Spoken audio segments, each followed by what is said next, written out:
كريم أمين المكين الرب الرحيم. أما بعد أعوذ بالله من الشيطان الرجيم. بسم الله الرحمن الرحيم. إن الذين يؤذون الله ورسوله لعنهم الله في الدنيا والآخرة وأعد لهم عذابا مهينا. صدق الله مولانا العظيم. إن الله وملائكته يصلون على النبي يا أيها الذين آمنوا صلوا عليه وسلموا تسليما. اللهم صل على سيدنا ومولانا محمد النبي الأمي وعلى آله وسلم تسليما. اللہ کے رحمتوں کے فضل و کرم و آقا صلی اللہ علیہ وسلم نے تعالیٰ نے پاک کے رسول سے ہمیں تعالیٰ محرم الحرام کے اس دوسرے جمعہ مبارک میں ہم اللہ رب العزت کے حضور اس کے گھر میں اس کے اور اس کے حبیب صلی اللہ علیہ وسلم کے ذکر کے لیے موجود ہیں۔ گزشتہ نشست کے اندر ہم نے واقعہ کربلا کا کچھ پس منظر احادیث کی روشنی میں سمجھنے کی کوشش کی۔ کل کا جو دن 10 محرم الحرام کا گزرا ہے، اسی مناسبت سے آج انشاءاللہ ہم واقعہ کربلا اس کے وہ حقائق اور واقعات کی روشنی میں دیکھیں کہ تاریخی طور پر واقعات کس طرح رونما ہوتے چلے گئے اور کس کیا حقائق ہیں اس واقعہ کے رونما ہونے میں۔ آیت مبارکہ میں نے آپ کے سامنے تلاوت کی ہے، سورہ احزاب کی آیت نمبر 57 کے اندر اللہ رب العزت نے ارشاد فرمایا کہ بے شک وہ لوگ جو اللہ اور اس کے رسول کو ایذا دیتے ہیں ان پر اللہ کی دنیا و آخرت میں لعنت ہے۔ وَأَعَدَّ لَهُمْ عَذَابًا مُهِينًا، اور ان کے لیے اللہ رب العزت نے ذلت کا عذاب تیار کر رکھا ہے۔ اس کو اگر آپ اس تناظر میں دیکھیں، آقا کریم علیہ السلام کی بہت سی کثرت کے ساتھ احادیث ملتی ہیں جس میں حضور نے حسنین کریمین سے اپنی محبت کا اظہار فرمایا۔ آقا علیہ السلام نے ارشاد فرمایا کہ ان سے محبت کرنا گویا مجھ سے محبت کرنا، اور ان سے دشمنی اور بغض رکھنا وہ گویا مجھ سے دشمنی اور بغض رکھنا ہے، اور جس نے مجھ سے دشمنی رکھی گویا اس نے اللہ سے دشمنی رکھی، اور اس کے لیے اللہ رب العزت نے ٹھکانہ جہنم بنا دیا۔ اس تناظر میں اگر آپ دیکھیں تو یہ بات بڑی اذر من الشمس ہوتی ہے اور واضح ہو جاتی ہے کہ ہر وہ شخص جو بالواسطہ اور بلا واسطہ آقا کریم علیہ السلام کے خانوادے کو اذیت دینے اور انہیں مصیبت میں مبتلا کرنے میں شامل رہا ہے، ہر وہ شخص اللہ رب العزت کی لعنت کا مستحق ہے، اور اس کے لیے اللہ رب العزت نے ذلت آمیز عذاب تیار کر رکھا ہے۔ گزشتہ نشست میں ہم نے جہاں پر گفتگو کو ختم کیا، میں آج کچھ واقعات کو لے کر کے چلنا چاہوں گا، اور وہ امام علی مقام کا مدینہ چھوڑنا اور پھر وہاں سے مکہ ہجرت کرنا اور پھر مکہ سے پھر کوفہ کی طرف کا جو سفر ہے، اس کو ہم کوشش کریں گے کہ جو وقت ہمارے پاس ہے اسی کے اندر اس کو مختصر اس انداز میں بیان کر سکیں۔ حضرت امیر معاویہ رضی اللہ تعالی عنہ آپ مسند حکومت پر تشریف فرما ہوتے ہیں سن 41 ہجری میں۔ مولا علی کرم اللہ کریم کی شہادت کے بعد امت نے اجماعی طور پر حضرت سیدنا امام حسن علیہ السلام جو بڑے صاحبزادے ہیں ان کے ہاتھ پر بیعت کی اور آپ کو خلیفہ راشد مانا۔ اور یہ بات یاد رکھیے گا کہ امت کے اندر حضرت سیدنا امام حسن علیہ السلام آپ کو بھی خلیفہ برحق اور خلیفہ راشد مانا جاتا ہے۔ اور کریم آقا صلی اللہ علیہ وسلم کی جو حدیث بات ہے انہوں نے ارشاد فرمایا کہ میرے بعد خلافت 30 سال رہے گی،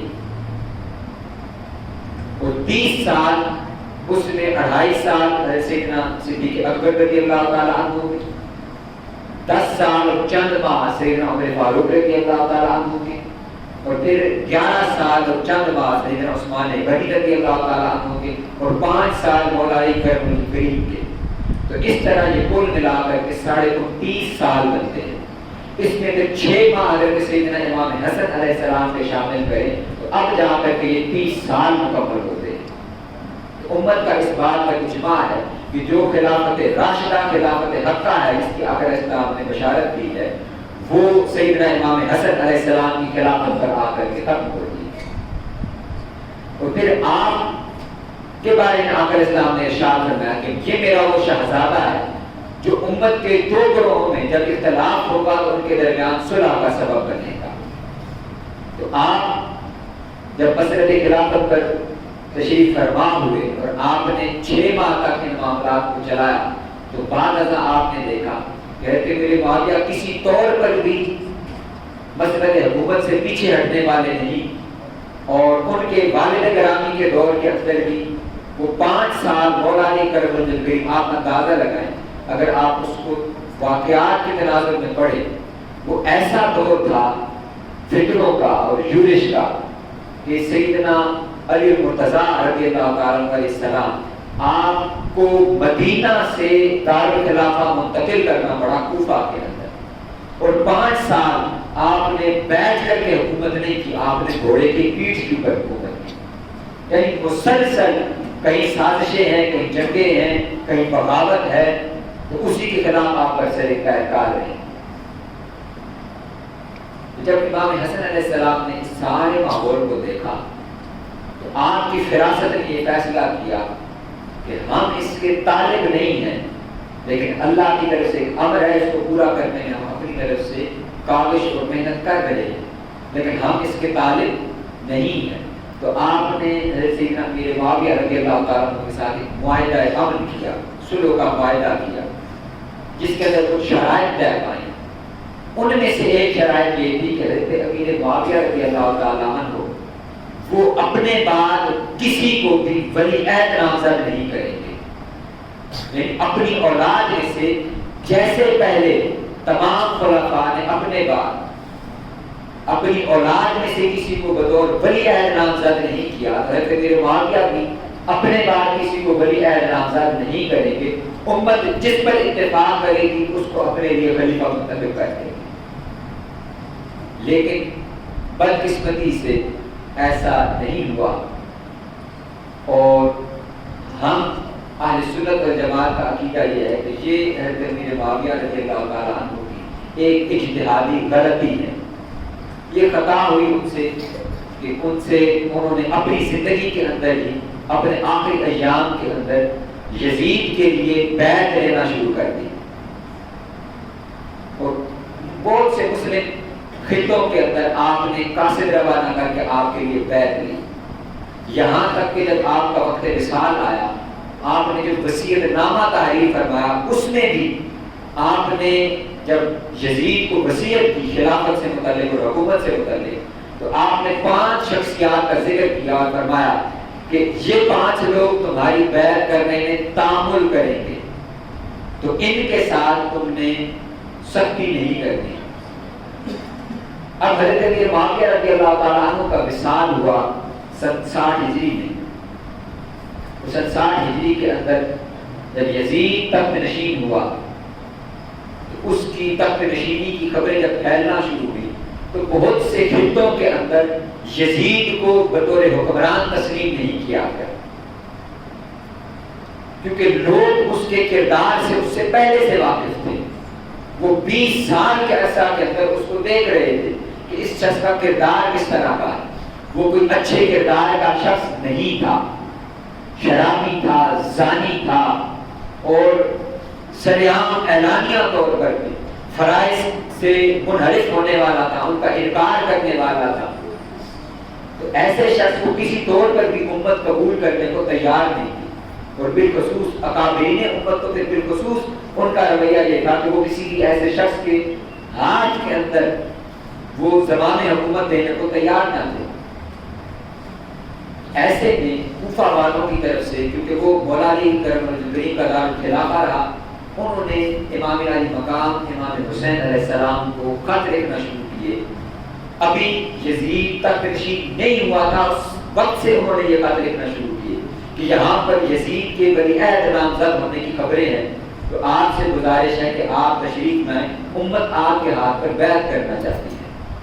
اور آپ اندازہ لگائیں کہ امام علی مقام جب خود مدینہ کے اندر موجود ہیں تو یقینی طور پر مدینہ کے لوگ بھی آپ ہی کو حکمران خلیفہ کے طور پر دیکھنا چاہیں گے۔ اس سے پہلے کیونکہ آقا اسلام کے خانوادے نے خود خلافت سے دستبرداری کی اور حضرت معاویہ کو حکمران تسلیم کر دیا، تو اسی کی پیروی کے اندر امت نے حضرت معاویہ کو اپنا حکمران تسلیم کیا ہوا تھا۔ لیکن اب امت کسی طور پر بھی یزید کو بطور حکمران نہیں دیکھ سکتی تھی۔ ایسے کے اندر یزید نے ایک خفیہ خط بھیجا مدینہ کے گورنر کو، جن کا نام تھا ولید بن عقبہ۔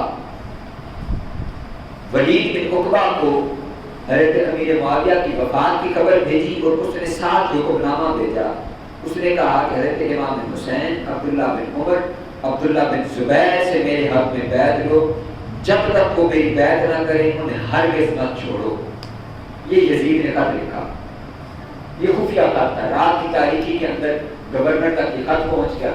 اگلے روز گورنر نے آپ کو بلانا شروع کیا، ان پانچوں شخصیات کو، حضرت عبداللہ بن زبیر، حضرت عبداللہ بن عباس، حضرت عبداللہ بن عمر اور عبد الرحمن بن ابی بکر اور سیدنا امام حسین علیہ السلام۔ یہ پانچ شخصیات ہیں جن کا ذکر حضرت معاویہ اپنی وصیت کے اندر کر چکے ہیں، اور انہی پانچ سے بیعت لینے کے لیے یزید کو معلوم تھا کہ میرے خلاف بیعت نہیں کریں گے یا کھڑے ہوں گے تو یہی پانچ لوگ ہیں۔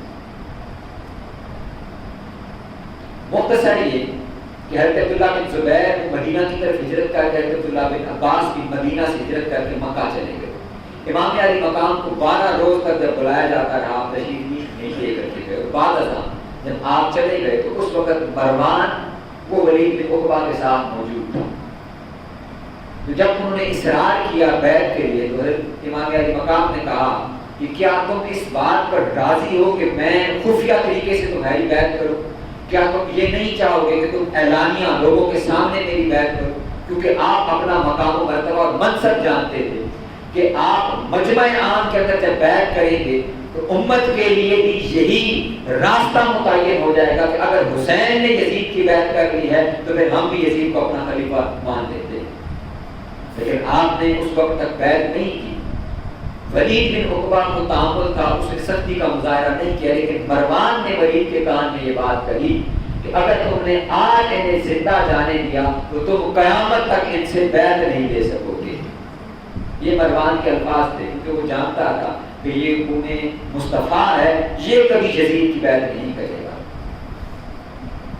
امام علی مقام نے جب دیکھا کہ حالات خراب ہو رہے ہیں، آپ نے اپنے خانوادہ کو، اب یاد رکھیے امام علی مقام کا مدینہ سے مکہ جانا اور مکہ سے کوفہ جانا یہ ہرگز خروج اور بغاوت نہیں ہے۔ کیا خروج اور بغاوت نہیں ہے؟ خروج اور بغاوت وہ ہوتی ہے جس کے اندر لشکر تیار کیا جائے، اسٹیٹ کے اندر اپنی اسٹیٹ ڈکلیئر کر دی جائے۔ تو امام علی مقام نے کوئی مسلح گروہ تیار نہیں کیا، اور مدینہ کے اندر ہرگز اپنے آپ کو حکمران ڈکلیئر نہیں کیا اور اپنے لیے بیعت نہیں دی۔ آپ صرف اپنے خانوادہ کو اور اپنے خانوادہ کے ساتھ منسلک جتنے قریبی لوگ تھے ان کو جمع کیا، ان کو حالات سے آگاہ کیا اور آگاہ کیا کہ مدینہ کے اندر ہمارا رہنا وہ اس لیے ٹھیک نہیں ہے کہ یہ لوگ اب ہمارے خون کے پیاسے ہو چکے ہیں۔ واقعہ کربلا صرف 10 محرم کو ہی درد اور الم اور مصائب کا دن نہیں ہے، یہ 27 رجب المرجب کے جب آپ مدینہ چھوڑ رہے ہیں تو آپ تصور کریں کہ آج مجھ اور آپ جیسا عام مسلمان مدینہ سے جب واپسی کے لیے نکلتا ہے تو ہماری کیفیت کیا ہوتی ہے؟ حسین نے تو 56 برس زندگی مدینہ کے اندر گزاری، اور کیا کیفیت ہوگی کہ کسی بھی شخص کے لیے اپنا گھر، اپنا وطن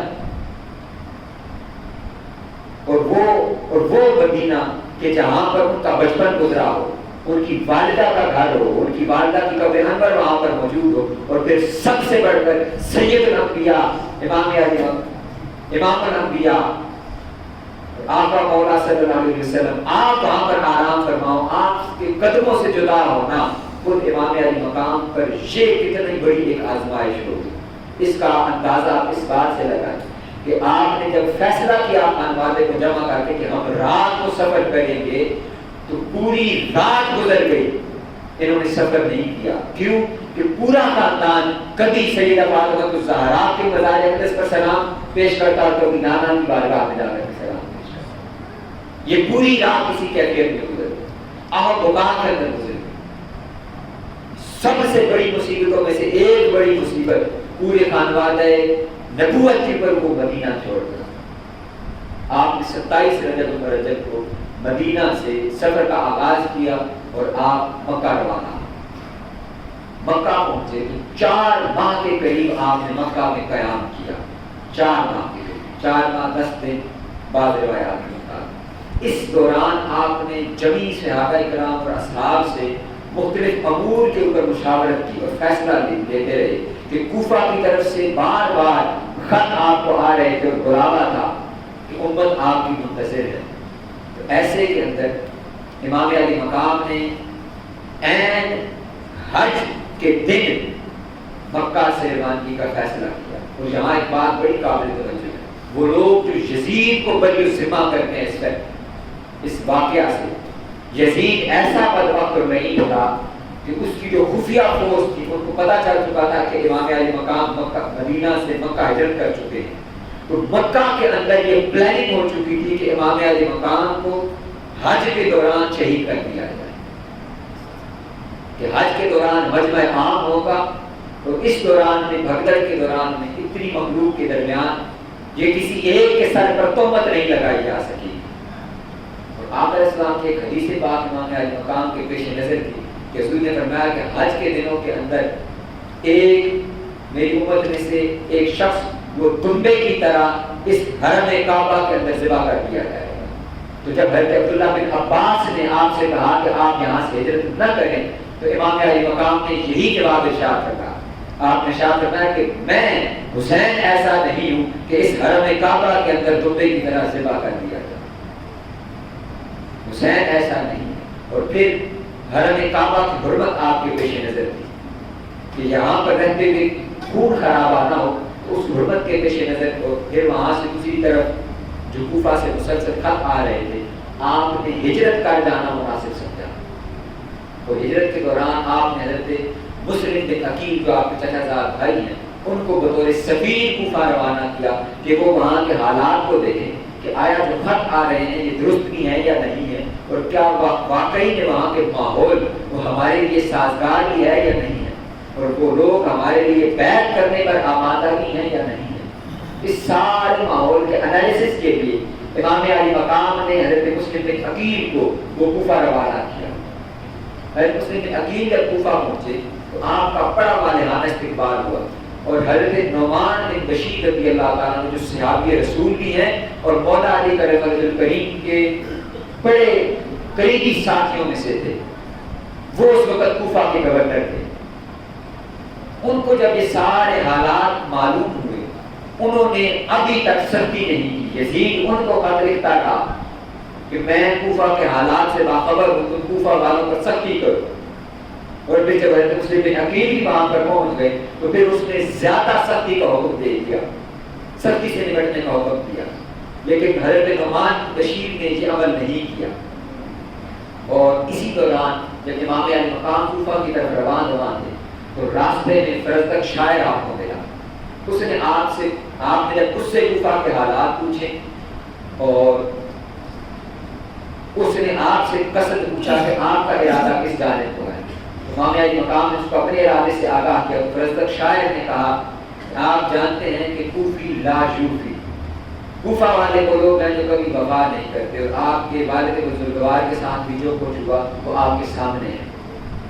لیکن دوسری طرف حضرت مسلم بن عقیل کے خطوط بھی آپ تک پہنچے کہ کوفہ والوں نے وہ حضرت مسلم بن عقیل کے ہاتھ پر امام حسین کے لیے بیعت کر لی تھی.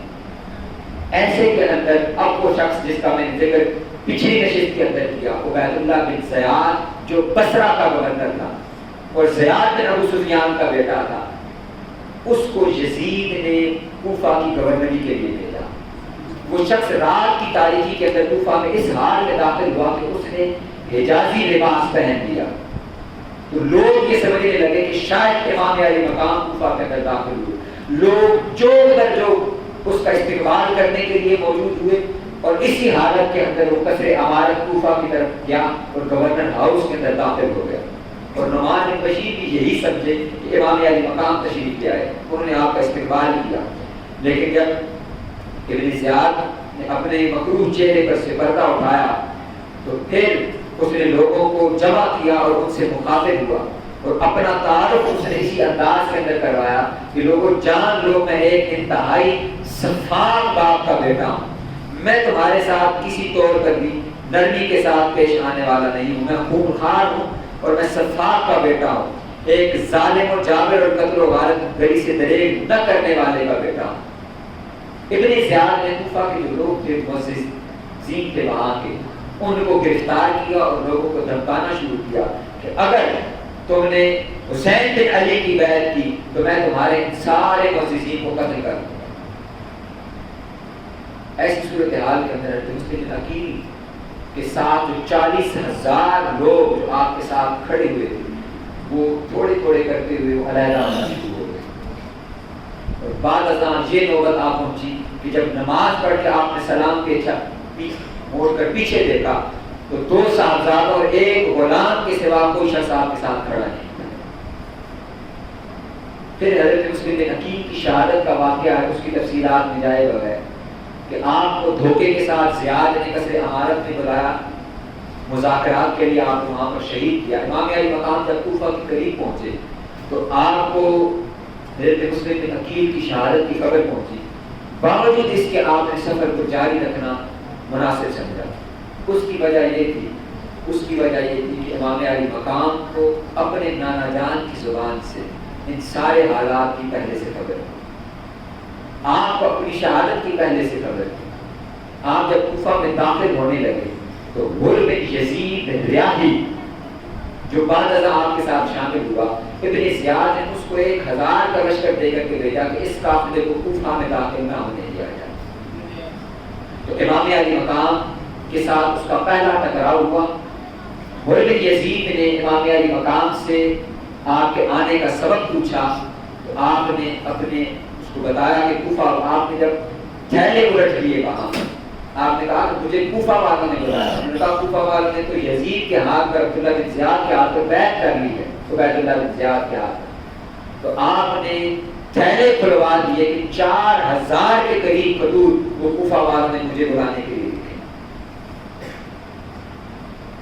غلام یزید نے کہا کہ مجھے اس کی خبر نہیں ہے, مجھے حکم یہ ہوا کہ میں آپ کو نبی کوفہ میں داخل نہ ہونے دوں, لیکن میں آپ کے ساتھ سختی کا معاملہ بھی نہیں کروں گا. اس دوران امام علی مقام ساتھ ساتھ چلتے رہے اور چلتے چلتے بالآخر جب آپ کربلا کی زمین پر پہنچے تو آپ نے پوچھا کہ یہ مقام کون سا ہے, اس جگہ کا کیا نام ہے. سرخ زمین دیکھی آپ نے تو آپ کو بتایا گیا کہ اس جگہ کو کربلا کہتے ہیں. آپ نے وہیں پر خیمے گاڑے. آپ نے اپنے قافلے کو وہاں پر بیان کا حکم دیا. یہاں ایک بڑی لطیف بات عرض کروں کہ آقا کریم علیہ السلام تسلیم نے جب امام علی مقام ابھی چھوٹے شہزادے تھے تو اس جگہ کا نام حضرت ام سلمہ کو بھی بتا دیا تھا اور مولا علی کرم الکریم کو بھی آگاہ کر دیا. آپ نے مٹی دی کہ حضرت ام سلمہ کو کہ اے ام سلمہ یہ مٹی جس دن سرخ ہو جائے اس نے جان لینا کہ میرا حسین شہید کر دیا گیا. اور پھر مولا علی کرم الکریم اپنے دور خلافت کے اندر جب کوفہ سے وہاں سے گزر رہے تھے, کوفہ سے آگے نکلے تو آپ نے جب پوچھا کہ یہ جگہ کون سی ہے تو بتایا گیا کہ اس جگہ کو کربلا کہتے ہیں. تو آپ نے چھڑی کے ساتھ نشاندہی کی کہ یہاں حسین بن علی اور خانوادہ نبوت ان کی سواریاں قیام کریں گی, یہاں پر وہ خیمے لگائیں گے اور یہاں پر حسین اور ان کے ساتھیوں کا خون بہایا جائے. امام علی مقام نے وہاں پر قیام کیا. یہ 2 محرم الحرام کا دن تھا. پھر 2 سے 7 محرم الحرام تک مختلف یزیدی فوج کے قافلے آنا شروع ہوئے اور بالآخر 7 محرم الحرام کو ابن سعد نے, عمر بن سعد اس کا نام ہے, اس نے خانوادہ نبوت پر پانی بند کرنے کا فیصلہ کر لیا. کہ خانواد نبوت پر پانی بند کیا گیا. 3 دن پہلے کی بات ہے کہ نہر فرات سے آپ کو پانی نہ پینے دیا جائے, اور 3 دن تک یہی کیفیت رہی. 9 محرم الحرام کو شمر زنجوشن جو ہے, ابن سعد جو ہے, وہ بھی رہ کی گورنری کے لالچ کے اندر آپ کو شہید کرنے کے در پہ تھا. اب یہاں ایک بات بڑی قابل توجہ ہے, اور وہ یہ ہے کہ یزید اور اس کے جتنے حامی کوفہ کے اندر تھے وہ امام علی مقام کی شہادت کا فیصلہ کر چکے, کیونکہ امام علی مقام مسلسل 5 روز ان کے ساتھ مذاکرات کرتے رہے اور ان کو آپشن دیتے رہے کہ یا مجھے کوفہ داخل ہونے دو, یا مجھے دمشق جانے دو, میں یزید سے براہ راست ملاقات کروں, اور یا مجھے تم لوگ کسی بھی بارڈر کی طرف جانے دو, میں وہاں پر جہاد میں شریک ہو جاؤں. تو وہ ان تینوں میں سے کوئی فیصلہ لینے کو تیار نہ تھے. کیوں؟ کیونکہ وہ آپ کو شہید کرنے کا فیصلہ کر چکے.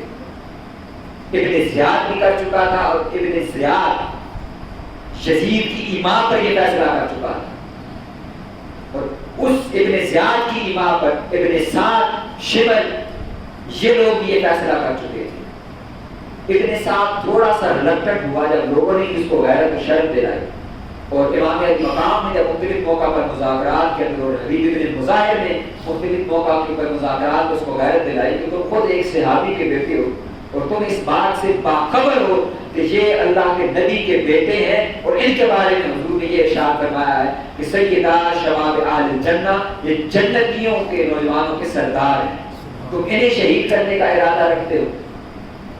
اس لمحے تک تو ابن سعد لکھن رہا, لیکن شمر بن آخر اس کے اندر داخل ہوا, اس نے آ کر کے ابن سعد کو اس بات پر آمادہ کیا کہ آپ ان کے ساتھ جنگ کر لی جائے. ایک بات یاد رکھیے کہ امام علی مقام اس وقت تک جنگ کا ارادہ نہیں رکھتے تھے, کیونکہ آپ کے ساتھ کوئی بڑا لاؤ لشکر تو تھا ہی نہیں. آپ تو وہی 82 یا 142 لوگ اپنے گھر کے ساتھ لے کر کے گئے ہوئے تھے. 143 کے قریب لوگ تھے جو آپ کے اپنے خانوادے کے لوگ تھے, اپنے گھر کے لوگ آپ کے ساتھ تھے, اور چند اصحاب جو راستے میں آپ کے ساتھ شامل ہوئے تھے.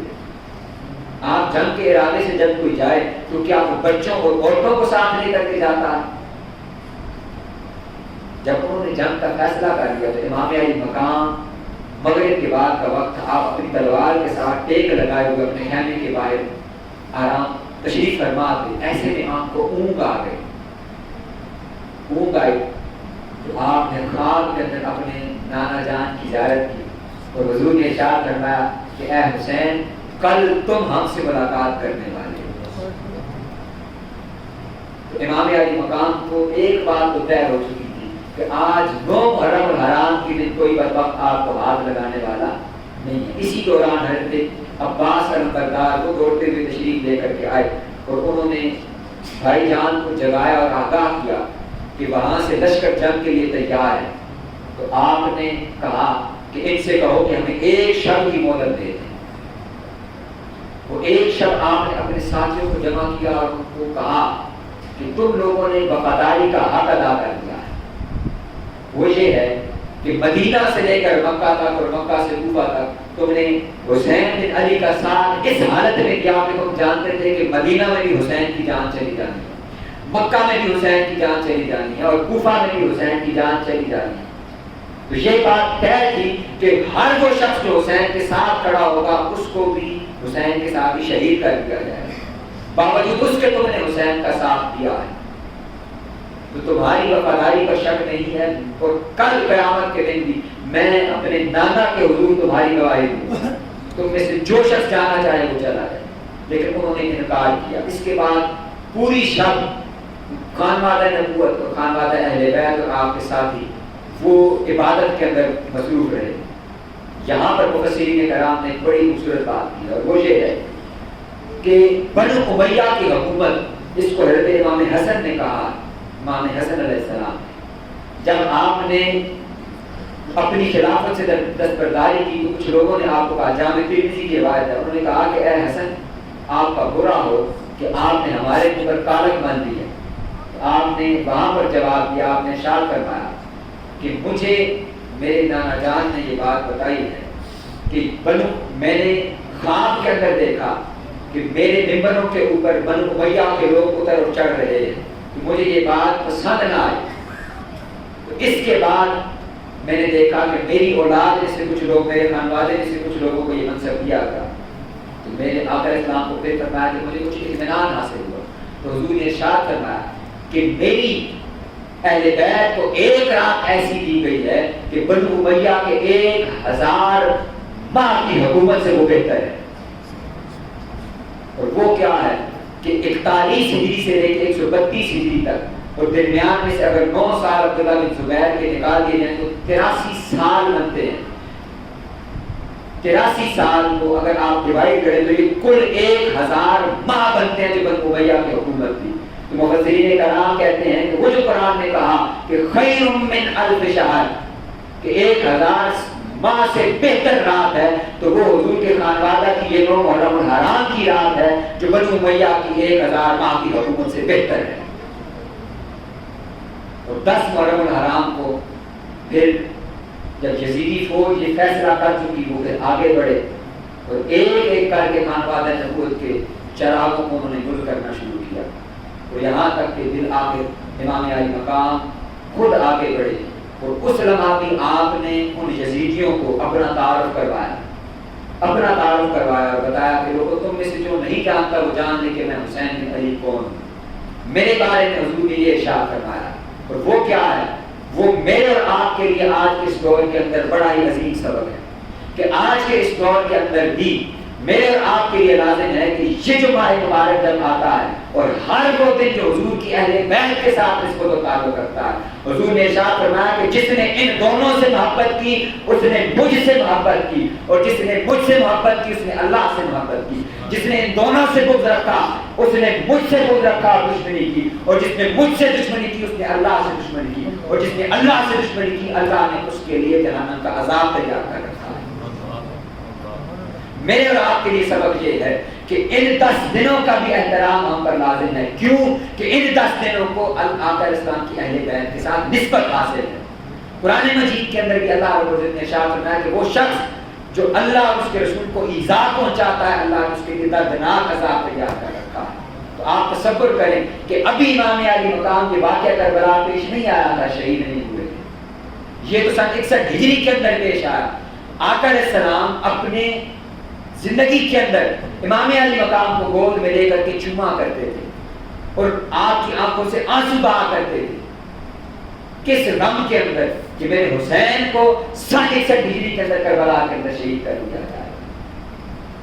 جب کسی کے ساتھ پیار کیا جاتا ہے تو میں اور آپ کسی کو چومتے ہیں تو گال پر یا ماتھے پر چومتے ہیں. قربان جائیے آقا پر کہ آقا جب حسین کو چومتے تھے تو گلے پر پیار کیا کرتے. میں اور آپ میں سے جب کوئی پیاسا ہوتا ہے، دنیا کے اندر کوئی پیاسا ہوتا ہے تو پانی کے ساتھ اس کی پیاس بجھائی جاتی ہے. آقا علیہ السلام اپنی زبان مبارک امام علی مقام کو چسوایا کرتے ہیں اور پھر حضور نے ان کو اپنا خون قرار دیا، حضور نے اپنا شہزادہ قرار دیا. تو آپ تصور کریں کہ واقعہ کربلا رونما ہونے سے پہلے حضور کو اس بات کا غم بھی تھا اور حضور کو اس بات سے اذیت بھی ہوتی تھی. تو واقعہ کربلا کے وقت حضرت عبداللہ بن عباس رضی اللہ عنہ فرماتے ہیں کہ میں مکہ کے اندر تھا اور 10 محرم الحرام کو میری آنکھ لگی تو میں نے خواب میں آقا اسلام کو دیکھا کہ آپ کا چہرہ مبارک وہ گرد آلود ہے. تو میں نے فرمایا کہ یا رسول اللہ یہ کیا ماجرا ہے؟ آپ نے ارشاد فرمایا کہ اے عباس، عبداللہ بن عباس، میں ابھی مقتل حسین سے آ رہا ہوں. حسین اور اس کے اصحاب کو آج کربلا کے اندر شہید کر دیا گیا اور حضور نے مجھے ایک شیشی عطا فرمائی اور فرمایا کہ یہ میں نے حسین اور اصحاب حسین کا خون جمع کیا. تو گویا حسین کی شہادت وہ شہادت ہے کہ وہ مشہود بالملائکہ نہیں، وہ مشہود بالامام الانبیاء ہے. سبحان اللہ کہ امام علی مقام خود اس وقت موجود ہیں. آپ تصور کریں کہ حضور پر کیا بیتی. اور ہر سال جب 10 محرم الحرام کا دن آتا ہوگا اور محرم الحرام کے یہ 10 دن آتے ہوں گے تو آقا علیہ السلام کی ذات پر کیا بیتتی ہوگی. تو ان 10 دنوں کا احترام وہ حضور کی اہل بیت کی وجہ سے واجب و لازم ہے. حضور کی اہل بیت کا حیا ہم پر لازم ہے. ان کے ساتھ محبت کا اظہار کرنا اور ان کے ذکر کو کثرت کے ساتھ کرنا کہ آقا علیہ السلام کے دل کو راحت پہنچے. کہ میری اولاد کے ساتھ 61 ہجری میں تو ایک واقعہ پیش آیا تھا. آج میری امت وہ یزیدی کردار کی حامل نہیں ہے. اس وقت کے لوگوں نے یزید حسین کے جسد مبارک کو ختم کرنے کی کوشش کی تھی. آج کا یزیدی کردار یہ ہے کہ ان کے ذکر کو ختم کرنے کی کوشش کی جائے، اور حسینی کردار یہ ہے کہ ان کے ذکر کو اور زیادہ بلند کیا جائے، ان کے ساتھ محبت کا اظہار کیا جائے، ان کے ساتھ نسبت کا اظہار کیا جائے، اپنے تعلق کا اظہار کیا جائے. اور کس وجہ سے کیا جائے؟ آقا علیہ السلام کی نسبت کی وجہ سے، کہ حضور کو اس بات سے راحت پہنچتی ہے کہ میرے شہزادوں کا، میرے پھولوں کا، میرے حسین کا، میرے حسن کا ذکر کیا جاتا ہے، میری اہل بیت کا ذکر کیا جاتا ہے.